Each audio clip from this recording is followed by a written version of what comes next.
right, so just a few batting tips, I guess, when you're teaching young T-ballers and baseballers. The technique for T-ball and baseball should be the same. So it's really important as a T-ball coach that you want to get that good technique from the early days of their T-ball.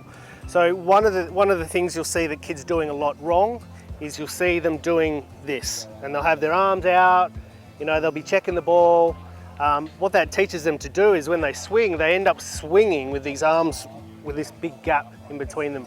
What you want to teach them to do when they're swinging is, unlike cricket, baseball and T-ball, your power comes from your hips and it gets driven through your leg.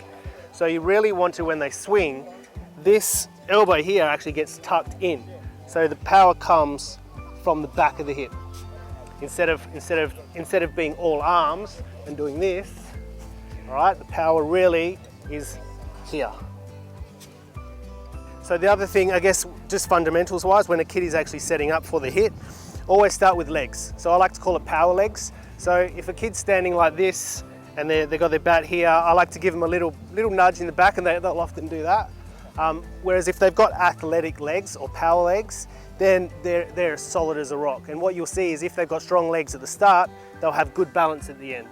So if they start with their strong legs, what we then try and get them to do is get their elbow up, typically when they're learning, when they're young, eye on the ball, and they want to pretend they're literally holding a samurai sword, and they want to slice that ball in half.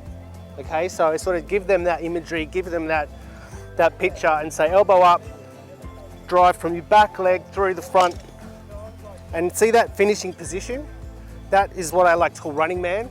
So a lot of kids, when they hit the ball, they'll try and get all this power, and they'll go, this front foot will end up coming back here. I like to call that stepping in the bucket.